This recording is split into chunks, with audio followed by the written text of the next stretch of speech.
Eu acho que também, além dessa autoanálise, né, da gente se perceber ou muito ansioso, ou pouco ansioso, ou mais alegria, ou mais isso, ou mais aquilo, também tem aquilo, né, de como conviver com uma pessoa diferente da gente, né? A gente não... Meu marido não é igual a mim, meus filhos não são iguais a mim, e a gente tem que conviver, a gente tem que saber lidar com essas diferenças. E quando a gente olha para a ansiedade é um sentimento que ele movimenta, a gente vê, ele faz uma bagunça, ele faz uma ventania, ele faz uma... E aí eu vi lá no filme como que cada um que estava ali próximo da Riley lidava com a ansiedade dela, né? Como é que as amigas que eram amigas dela, vendo aquela mudança de comportamento dela, né? As novas amigas que achavam que ela era aquilo que ela não era na verdade, e ela própria passando por aquilo tudo. Aí eu te pergunto, Bela, como que que a gente pode administrar, de repente, um filho ansioso, um filho passando por essa fase da adolescência, por exemplo, como foi ela no filme, porque os pais acabaram não tomando conhecimento, que ela estava no acampamento, acho que ela já voltou mais organizada, não sei, pelo menos que mostra no filme. Mas como seria isso? Esse desafio de um pai lidar com um filho? Eu acho que é o desafio do mundo atual, que é a escuta. Parece tão simples, né? Só escutar. Mas, de repente, de chegar um filho chegando de uma festa, chegando de um momento legal, ou, né, não trazer tanto julgamento e falar como foi. Normalmente a gente não escuta, né? A gente vai lá e já interfere. Tá. Ou então a gente vê que uma pergunta que é, tá tudo bem? Tá. É uma resposta automática. Mas se eu pergunto, como você tá? Como é que foi? O que você viveu? Com quem você conversou? Como você tá se sentindo? Quais são as emoções? Então, se a gente para pra ouvir, a gente vai conseguir acolher. Com perguntas abertas, né? Que permita com que ele diga o que ele quer falar. Isso daí a gente pode também levar, eu acho que para todos os âmbitos, né? Por exemplo, para o ambiente corporativo. Com certeza. Né? Como é que lida com isso? Com pessoas ansiosas ali no teu ambiente de trabalho, com pessoas com sentimentos diversos, porque no ambiente de trabalho a gente não escolhe com quem a gente vai estar na maioria das vezes, e a gente tem que conviver com vários tipos de pessoa também. E também eu acho que é um momento da nossa sociedade, né? Com certeza. A questão da escuta, a questão da gente ter essa habilidade de parar. Tem uma coisa da ansiedade que eu assim, me trouxe uma frase, o filme me trouxe uma frase que a gente ouve bastante, é cientificamente comprovado que 85% das nossas preocupações, elas não acontecem. E aí eu vi até a Vânia Ferrari fez um post esses dias, ela tá viajando, está na Irlanda, aí ela filmou um cemitério e ela falou, gente, vamos filosofar um pouco, aqui está uma parte das pessoas que se preocuparam a vida toda, aqui as que não se preocuparam, todas vão para o mesmo lugar.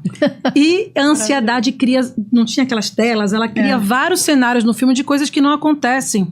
Então acho que esse é o maior trabalho que deve ser feito com relação à ansiedade, seja para crianças e seja para adultos. São as coisas que a gente cria, e se, nisso isso também paralisa. Não é só a tristeza, às vezes a própria ansiedade paralisa a gente de tomar uma atitude ou até de tomar uma atitude impensada.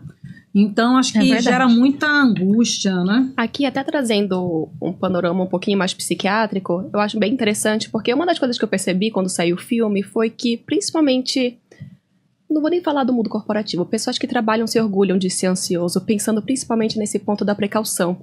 Eu sou precavido, eu sou agitado, eu consigo pensar em muitas coisas ao mesmo tempo. Ok, características legais. Mas isso não necessariamente isso é ansiedade. Ser precavido é pensar, pode chover, eu vou levar um guarda-chuva.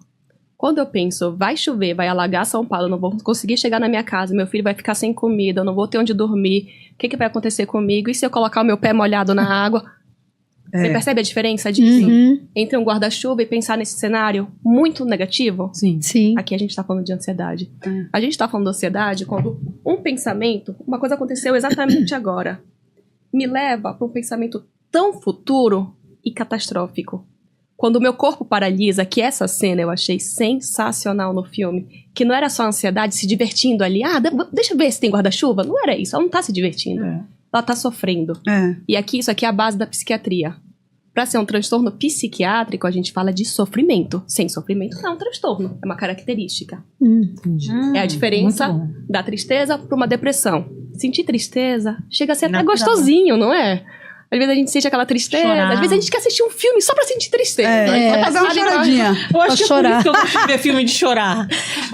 É a hora que você se entrega. Você senta ali no sofá, pega um chazinho, fica ali quietinho, né? Um cobertor, chora. Uma brigadeirinha ali também às vezes faz parte. Delícia. Muito Você bom. vê uma cena bonita, você chora. Às vezes vem uma tristeza. Agora, quando a gente fala de uma depressão, de não conseguir sair da cama, É de não ter diferente. energia, não ter vontade, não ter ânimo. Eu acho, às vezes, até que o antônimo de felicidade não é tristeza, é depressão. Tristeza, repete. Eu acho, às vezes, porque felicidade, é como eu falei pra vocês, eu sou feliz e estou triste. Né? Eu acho que o único momento que eu já tive depressão, o único momento que eu não fui feliz é quando eu tive depressão. Porque eu não conseguia enxergar esperança. Eu não conseguia enxergar uma saída. Eu não tinha vontade de levantar da cama, eu não tinha vontade de tomar banho.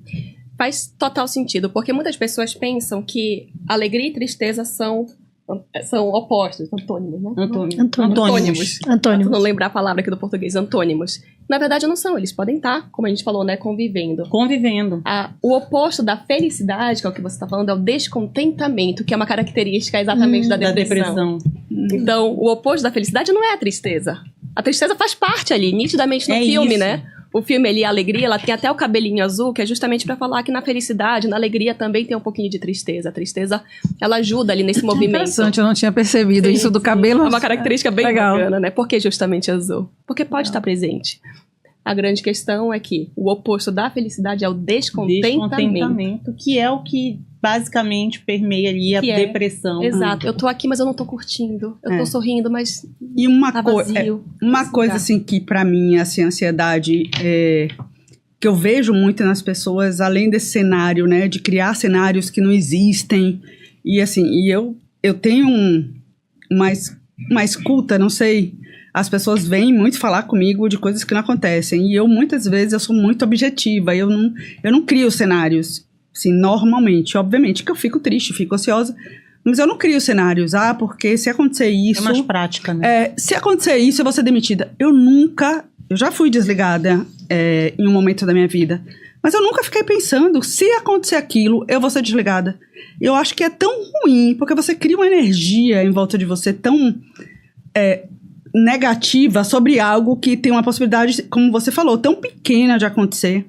E as pessoas vivem nessa ansiedade constante, o tempo inteiro criando cenários, porque muitas vezes não permitem se autoconhecer para saber como é que eu saio desse cenário e eu mudo a minha característica, né? Algumas vezes falam para mim assim, mas você já tem mais idade, você já passou por isso que hoje você tá mais evoluída. E aí falam às vezes que eu sou positiva demais. Você é muito positiva. Não é, eu nunca em nenhum momento da minha vida, e por várias coisas que eu passei, eu não fiquei pensando no se amanhã eu não tiver como criar, Mas meu filho. é que essa é uma característica sua. Eu já tive uma personalidade oposta no passado. Eu criava esse cis. Não, isso vai acontecer, nossa, eu só pensava a parte ruim. Eu vou ser demitida, nossa, eu não vou pagar a casa, dando exemplos, né? E nada aconteceu. Foi todo o oposto. E eu, depois que eu vivi tudo isso, né? E que foi até a época que eu tive uma crise muito forte de ansiedade, eu mesma falei pra mim, mas pra que eu fiz tudo isso comigo? Porque eu fiz mal pra mim. Exatamente. Só que eu enxerguei isso tempos depois do que eu fiz mal, sabe? É perfeito isso. Essa semana mesmo eu tava conversando com uma pessoa extremamente ansiosa. E aí eu disse, você precisa respirar. Respira. Pensa, olha, faz o seguinte exercício. Pensa todas as vezes que antes tu criaste 1 milhão de cenários, quantas vezes esses cenários se concretizaram? Quase nunca. Aí eu disse, então, presta atenção, a vida, ela é a gente observar, refletir e gerar evidências. Tu já geraste uma evidência de que isso não se concretizou, não aconteceu. Por que tu continuas, né? Nessa roda, né? Nessa roda. Aí a pessoa diz, não, eu tô trabalhando isso. Eu digo, que bom, porque o primeiro passo é a pessoa ter aquela autopercepção de que aquilo não tá levando ela para lugar nenhum, né? E que de fato ela já tem evidências de que 1000 vezes, esse depoimento que a Dea deu agora, hoje ela já consegue olhar para trás e dizer, putz, eu me maltratei tanto durante tanto tempo, desnecessariamente. Aí aqui a gente vai falar de autoconhecimento, de ferramentas. Aqui nesse sentido, puxando sardinha pro meu lado, a terapia faz muita diferença. Com certeza. Inclusive a pessoa disse, já estou na terapia. Quando a gente fala que eu sou da linha da cognitivo comportamental, falei pra vocês, né, no nosso último podcast, então a gente vai falar, né, pensamento, emoção, comportamento. O pensamento ansioso, ele vai ser intrusivo, vai começar pensamento. O que a gente faz na terapia cognitivo-comportamental? A gente vai buscar pensamentos alternativos.